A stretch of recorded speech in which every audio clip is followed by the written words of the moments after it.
Honourable members, I'm about to give the call to the Honourable Anthony Fels. This is the first speech of the Honourable member, so I would ask you not to interject. I call on the Honourable Anthony Fels. Thank you, Mr. Speaker. Mr. President, congratulations on your election as President of this House. Looking around the House, it is very interesting to notice the faces from yesteryear now gracing the government benches. I have known some members on the government side longer than I have known some on my own side. I hope that their warm welcome won't fade too quickly. Despite these friendships, there are some important reasons why I sit on the other side of the House. I am a keen supporter of small business, farming, free enterprise, freedom to choose and family values. Whilst these are not exclusive to the Liberal Party, I fit naturally within the party's ideology. I am privileged to be given the opportunity to be one of the Liberal Party's 3 representatives in this chamber for the agricultural region. However, I hope that I can serve my constituents well, no matter what their politics. Although farming seems to be the mainstay industry in the agriculture region, and after all, it is named after that industry, I am mindful that there are many other groups who need to be properly represented. The region stretches from Kalbarri at the north, down the coast including Geraldton, Dongara, Jurien Bay and Lancelin, circumventing the Perth metropolitan area, then south to Bridgetown and along the coast east of Albany from Bremer Bay to Hopetown, Esperance and beyond to Israelite Bay. It extends inland east of Merredin to the border of the wheat belt and the goldfields. It is a bigger area than the state of Victoria and comprises 68 country shires. Dominated by the primary industries of agriculture, fishing, mining and forestry, it is the grain bowl of the world, producing half of Australia's export wheat crop and therefore the biggest single wheat trader in the world. Until the self-destruction of the wool reserve price scheme, it was a major wool producing region. More recently, it has turned to growing a variety of cereal, legume and pulse crops, beef and trees. The BHP Billiton development at Ravensthorpe will be the biggest thing to hit the Ravensthorpe Shire and the nearby Shire and Port of Esperance. It is vital that our government provides the necessary infrastructure and services to encourage those involved in this and similar developments to live and work within the local community. Fly in, fly out does nothing for the community. There is also a tax-driven Tasmanian blue gum timber investment scheme over our higher rainfall prime agricultural land along the south coast.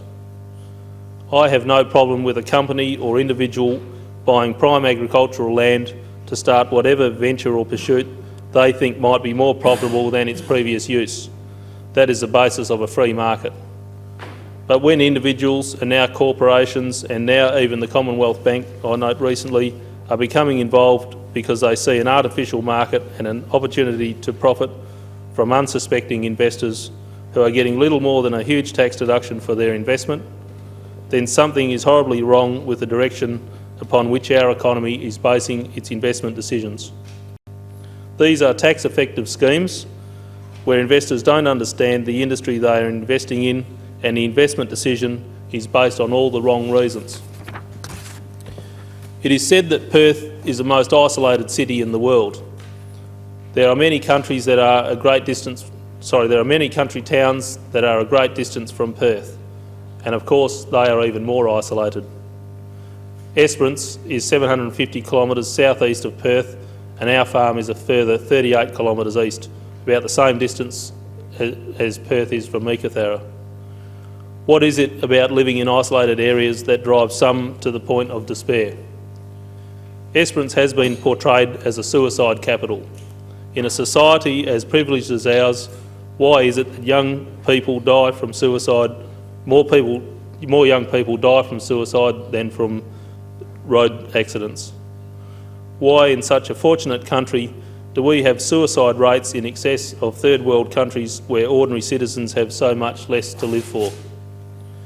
This issue should never be swept under the carpet. Drugs are one of the greatest threats to our youth and our future society, and especially so in country towns where opportunities for younger people are sometimes lacking. Better education on drugs is needed if we are to save many of our younger people and avoid serious mental health problems when they grow older. This is a particularly tragic local issue because Esperance really is God's own country, with some of the most spectacularly beautiful beaches, the islands of the Recherche archipelago, highly productive and reliable farming lands, and great people. It wasn't always so productive. It wasn't until after it was discovered that the previously barren sandplain responded well to trace element fertilisers that development really took off in the 1950s and 1960s. Although the grand plans of the initial investor, an American named Alan Chase, did not carry through to fruition, worldwide interest was stimulated in the Esperance agricultural region. There was an influx of Hollywood to Esperance, with every notable screen actor, producer and director owning some farming land in the region. This was a bonanza for many young couples who were able to manage the interests of these absentee landlords while developing their own modest holdings with otherwise limited capital. There was also a major investment made by some of the USA's wealthiest families, the Rockefellers and Schmidts. Many people still associate Esperance with Art Linkletter, but it has grown well beyond this now. Growing up on our family farm at Esperance, I saw the excitement of the new land development through the 60s and 70s. I also remember the downturns, especially when wool was at 28 cents a pound and wheat quotas were in place. Like many rural children, I started out in our local country primary school. Mine was at Castletown. In 1975, when I was 10 years old, the public address system broadcast the fall of the Whitlam government. The class erupted in mayhem. My first lesson in parochial politics. However, my real education was the land, and when I finally made it to university, agriculture seemed as good a course to do as anything before I returned to the farm. I had a passion for two careers, farming and politics. The die is cast early in life, and I couldn't help becoming involved in the political process at uni. I ran for the Student Guild elections in my first year and had a shot at the Guild presidency in the second year. I was elected as a delegate to the Australian Union of Students, the only union I've ever belonged to, their conference in Melbourne in January 1984. Well, that really did open my eyes to what politics was about. And I witnessed extreme groups of communists, Trotskyites, Maoists, Stalinists, whatever you liked. They were there. They made the socialist left faction look moderate. There is an old adage that you have no friends in politics. However, I made some great acquaintances and some I have kept as my trusted friends today, despite our philosophical differences. I returned to the farm in 1985, but the rural industry was depressed. My father was still running the property, and as the saying goes, you can't put two bulls in one paddock. There were no succession plans in those days. Having taken a realistic appraisal of the situation, I turned my interest to small business. Like many other country boys, my plan was to buy a farm of my own. No sooner had I started a kebab shop next to the OBH so I could keep up with the utes and bull bars in the city, then the wool and sheep prices doubled, and of course land prices doubled with it. My education on the highs and lows of farming was continuing. I found a second job with another holy grail for farmers, a bank. This was the beginning of another learning experience in the realities of farming. The Primary Industry Bank of Australia was a specialist rural lender, and motivated with a Don Quixote enthusiasm, I prepared to tilt at some rural windmills and beat the banks at their own game. Those 5 years not only gave me an understanding of rural finances and the battles farmers face, but also gave me a chance to meet many of the farming families within the agricultural region. I could see the difference we were making in offering a fair go to farmers who were being hammered by the major banks. I wish my memories for the Rural Adjustment and Finance Corporation were as pleasant. RAFCOR. In 1990, following the collapse of the wool reserve price scheme, the rapid escalation in interest rates, the recession we had to have, I had to work in a partnership way with the customers of the bank to make sure they had the capital to diversify and service the debts they were committed to. These were farmers who got on with the task at hand without any help from government. Some were rejected for assistance from RAFCOR because they were deemed to be unviable. It seems something about the tenacity of people on the land that they go through with no help, and now some of these are 2 or 3 times the size they were 15 years ago. Some did receive assistance because they somehow fitted the criteria. I recall one client that the bank had lent to, who was a foreign citizen, had migrated to Australia to buy a farm, had made losses for 3 years, never paid tax in this country, and picked up a subsidy for half of his bank interest each year for 2 years.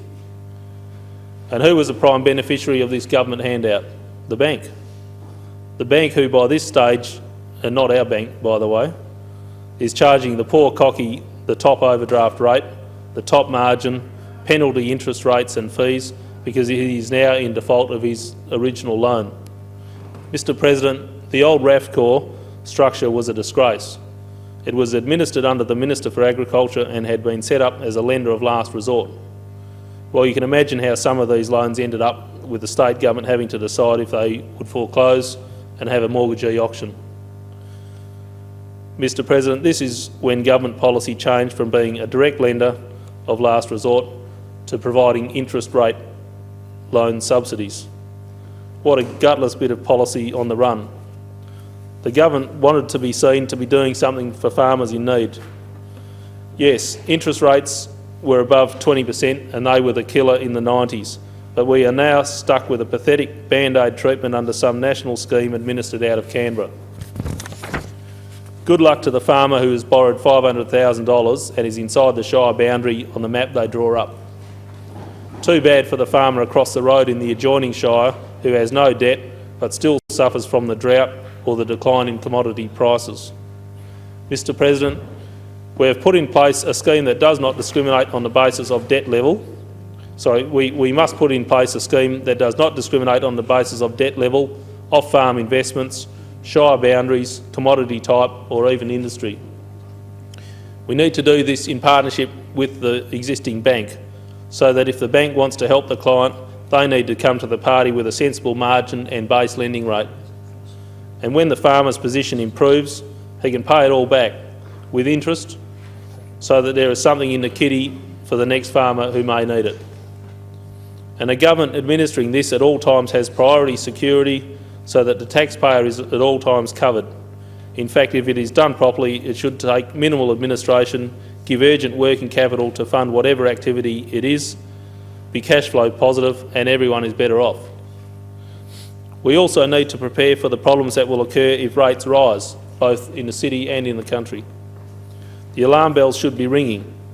Farms are starting to sell for ridiculous prices, and terms of trade are now in rapid decline, even after 10 relatively prosperous years.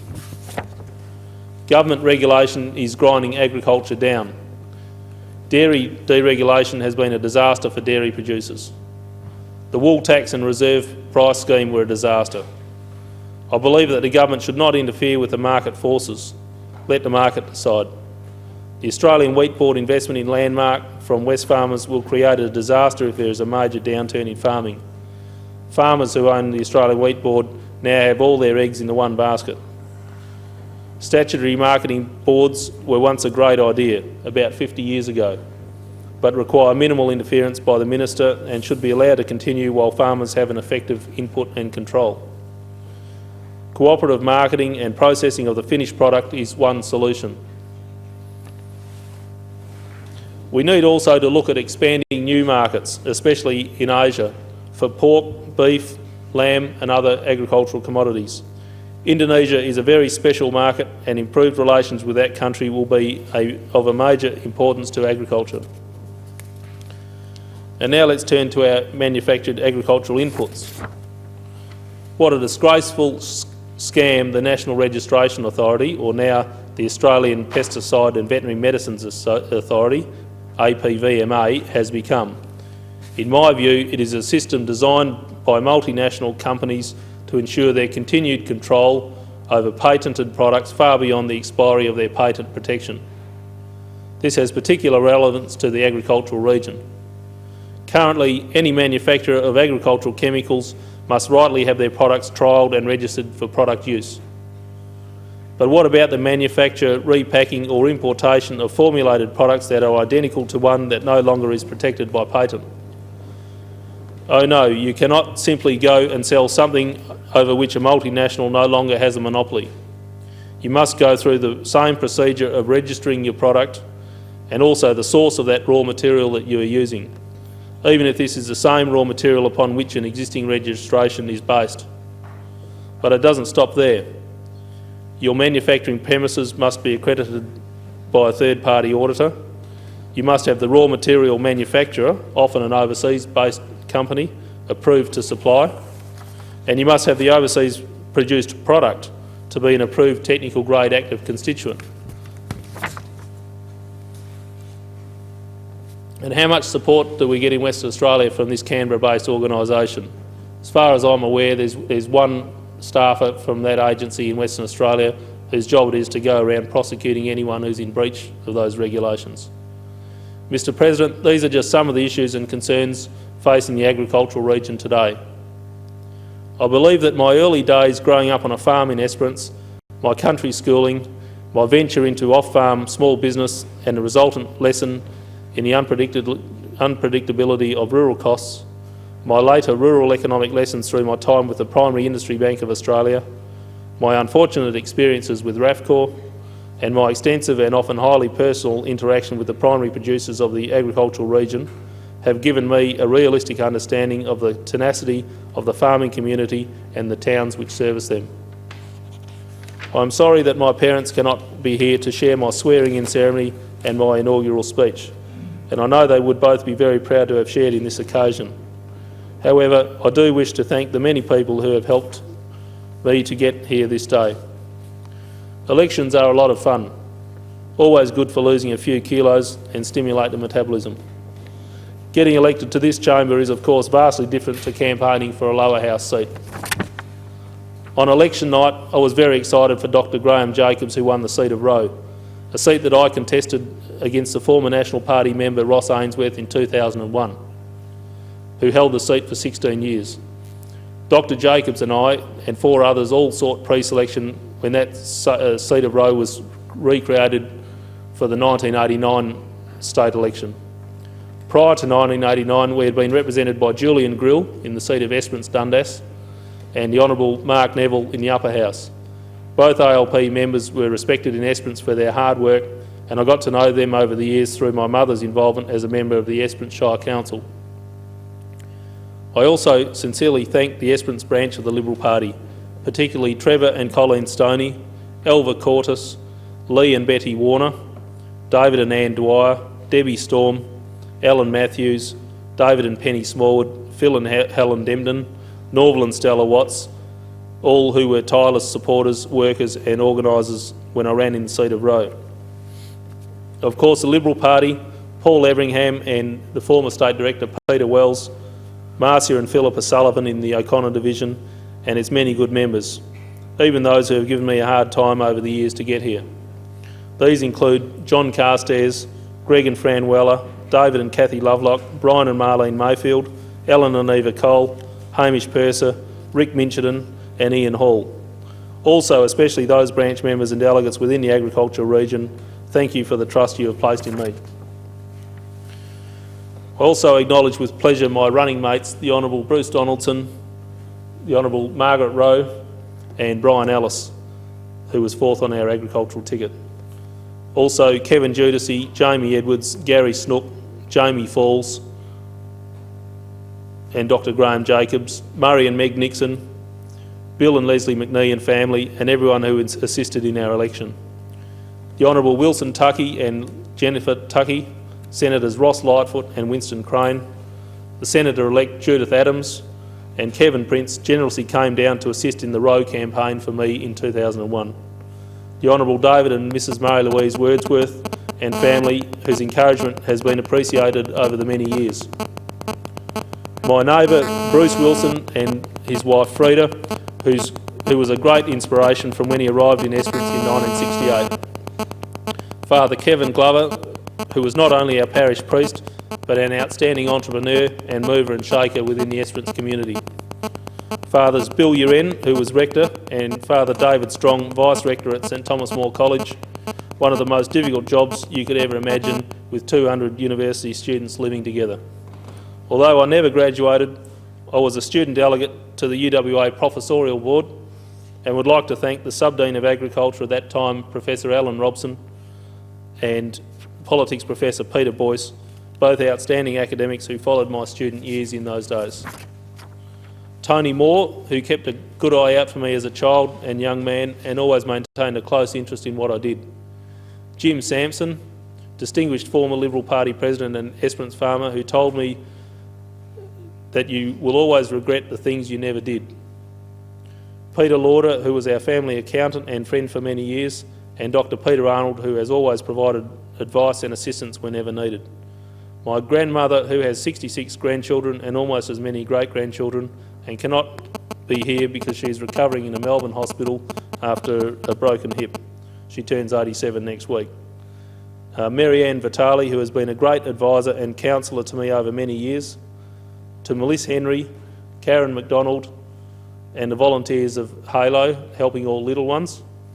This is an organisation that I am proud to have helped establish, which was set up to highlight the awareness of the many issues that children can be vulnerable to. The Trench, Taylor, Sash, Hughes, Teasdale and Barber families, who were all very special family friends all of my life. Shane Dillon, who put me up for months on the floor of his South Perth flat when I left the farm, and his wife Melanie, who put up with me in the bank for many years. Thank you both for your friendship and help. Also, all of my staff who have served me loyally over the years in whatever business I have worked. To my children, I would like to say that you have seen me contest 3 elections and have travelled much of the electorate with me, especially most of the 80,000 square kilometres within the Roe district. You will not always be children, but I will always be a parent. There is only one thing that I love more than this job, and that is you. Finally, I thank my honourable colleagues for their indulgence. I hope that I can work with all of you to make Western Australia the best state in the best country in the world. Thank you, Mr. President.